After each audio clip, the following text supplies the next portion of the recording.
Apple CEO Tim Cook ও গুগলের সুন্দর পিচাইকে আগামী মাসে টিকটকের উপর নিষেধাজ্ঞা মেনে চলার জন্য প্রস্তুত হতে বলেছেন যুক্তরাষ্ট্রের হাউজ অব রিপ্রেজেন্টেটিভস কমিটির সদস্যরা। এ নিয়ে তারা প্রযুক্তি প্রতিষ্ঠান অ্যাপল ও গুগলকে চিঠি দিয়েছেন। ১৩ ডিসেম্বর নির্বাহীদের কাছে পাঠানো সংবাদ বিজ্ঞপ্তিতে এই তথ্য জানানো হয়। গোল্ডসেন্স গ্রুপের হোটেলে বিনিয়োগ করে সুদমুক্ত হালাল আয়ের সাথে বিলাসী জীবনের বিরাট সুযোগ। বিনিয়োগ একবার, রিটার্ন বারবার। দ্য ন্যাশনাল নিউজ চিঠিতে বলা হয়, টিকটকের উপর নিষেধাজ্ঞা কার্যকর হওয়ার আগেই কোম্পানিগুলোর অ্যাপ স্টোরকে আইন মেনে চলার জন্য প্রস্তুত থাকতে হবে। এ আইন জানুয়ারির ১৯ থেকে কার্যকর হবে।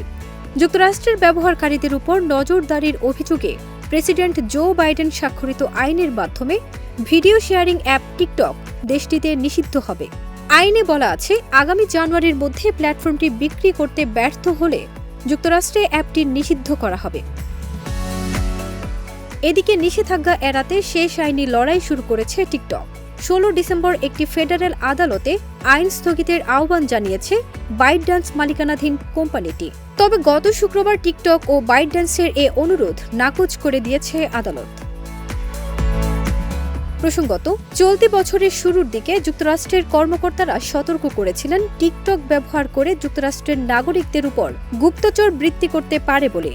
আইন প্রণেতারা জানান, যুক্তরাষ্ট্রের জাতীয় নিরাপত্তা রক্ষায় টিকটক বিক্রির পরিকল্পনা তৈরি করতে পর্যাপ্ত সময় দেওয়া হয়েছে। ফারজানা নিকিতা, দেশ রূপান্তর।